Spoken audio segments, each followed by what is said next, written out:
Daily Words of God. Though my words may be stern, they are all said for man's salvation, as I am only speaking words and not punishing man's flesh. These words cause man to live in the light, to know that the light exists, to know that the light is precious, and even more so, to know how beneficial these words are to them, as well as to know that God is salvation. Though I have uttered many words of chastisement and judgment, what they represent has not been done unto you indeed. I have come to do my work and to speak my words, and though my words may be strict, they are spoken in judgment of your corruption and your rebelliousness. The purpose of my doing this remains to save man from Satan's domain. I am using my words to save man. My purpose is not to harm man with my words. My words are stern in order to achieve results in my work. Only through such work can man come to know themselves and break away from their rebellious disposition.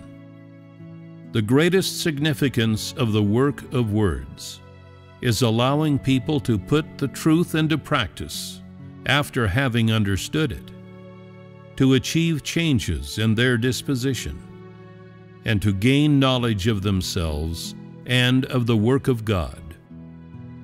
Only doing the work by way of speaking words can make possible the communication between God and man, and only words can explain the truth.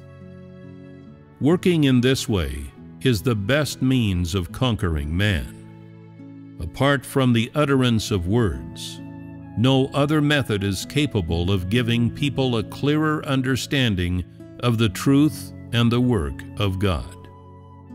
Thus, in his final stage of work, God speaks to man in order to unlock for them all the truths and mysteries that they do not yet understand, allowing them to gain from God the true way and the life, thereby meeting his will.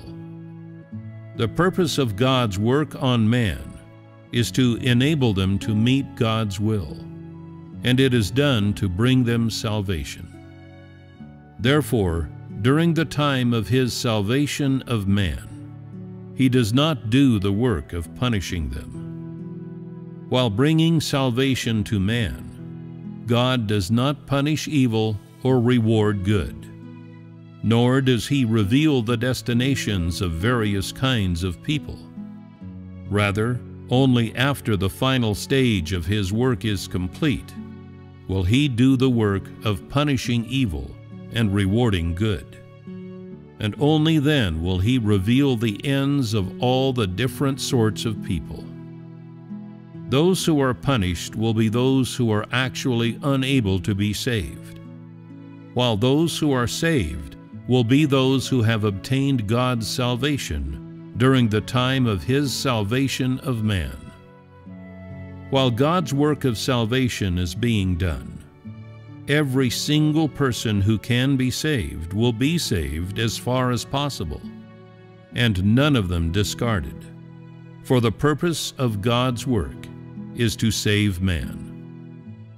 All those who, during the time of God's salvation of man, are unable to achieve a change in their disposition, as well as all those who are unable to submit to God completely, will become objects for punishment.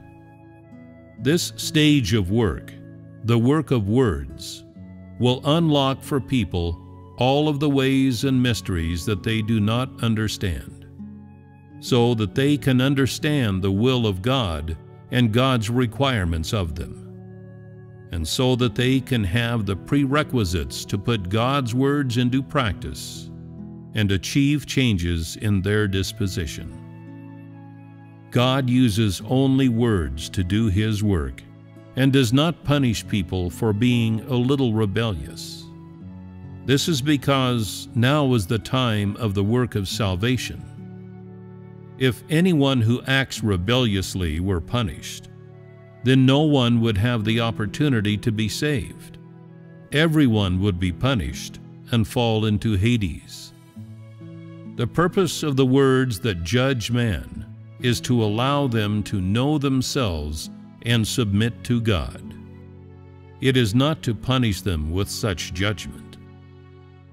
During the time of the work of words, many people will expose their rebelliousness and defiance, as well as their disobedience toward the incarnate God. Nevertheless, He will not punish all these people as a result, but instead will only cast aside those who are corrupt to the core and who cannot be saved. He will give their flesh to Satan, and in a few cases, terminate their flesh. Those remaining will continue to follow and experience being dealt with and pruned. If, while following, these people still are unable to accept being dealt with and pruned, and become more and more degenerate, then they will have lost their chance for salvation. Each person who has submitted to being conquered by words will have ample opportunity for salvation. God's salvation of each of these people will show His utmost leniency. In other words, they will be shown the utmost tolerance. As long as people turn back from the wrong path, and as long as they can repent, God will give them opportunities to obtain His salvation. When humans first rebel against God, He has no desire to put them to death. Rather, He does all He can to save them.